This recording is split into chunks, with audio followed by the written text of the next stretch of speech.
Hello, hello, hello, good people, and welcome back to Happy, Healthy, Whole with Sharea. I am Sharea.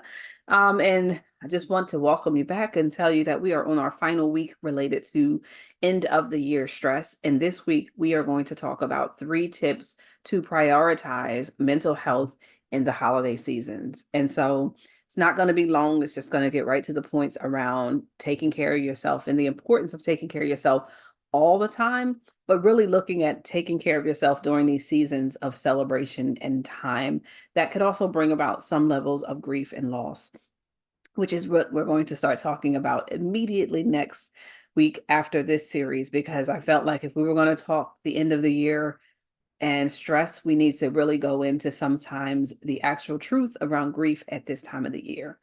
And so let's get to the tips. Like I said, I'm not going to spend too much time. Mental health during the holidays can be very fractured, related to the different things that we may struggle with, both internally as well as externally related to family and friends. We know that sometimes we have spent the whole year trying to work ourselves up to do the things that we want for ourselves, to take care of ourselves in certain ways, but still sometimes our mind and our emotional state can lack during this time. And it's important to know that we have to plan for these seasons where there's a natural dip because of getting dark early, having this less sunlight. There's some other physical reasons why, in terms of even seasonal depression, that we need to kind of get a sense of how can I take care of myself. So practicing mindfulness daily can be the first tip that we think about. Mindfulness is something that you've heard me talk about on this channel many times, and I'll maybe I'll actually add a video here for mindfulness. But mindfulness can help center you in the middle of any holiday chaos. Start your day with 5 to 10 minutes of meditation or even just deep breathing exercises that can give you some oxygen throughout your body, ground you in the moment, and also regulate your nervous system. This small routine can help you feel calmer and ready for the rest of the day. So really think about just starting your day with some practices related to deep breathing and or mindfulness activities.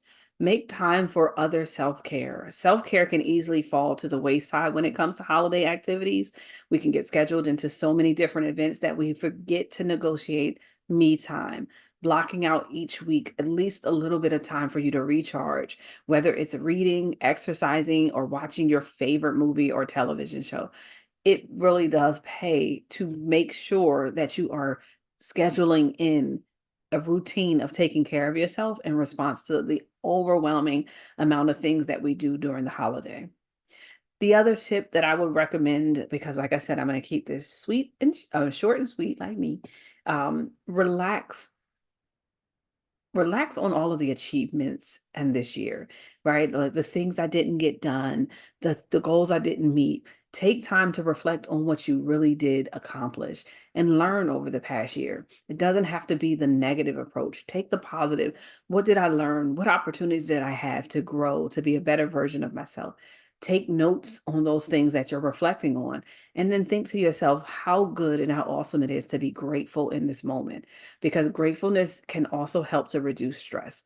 When we think about the power of gratitude in itself, it allows you to actually be in the moment while at the same time expressing sincere gratefulness, which is mindfulness and gratitude mixed together.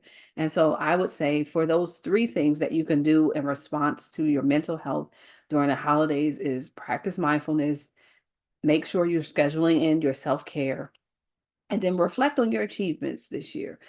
Look at the opportunities, the success, and the things that you've accomplished.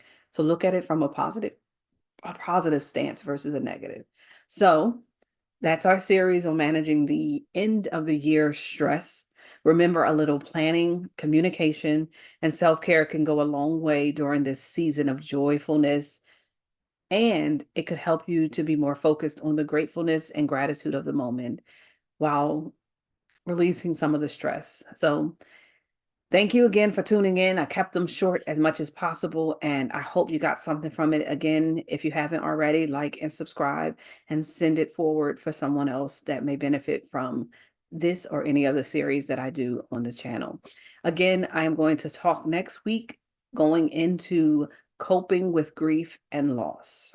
And I hope everyone takes good care of themselves.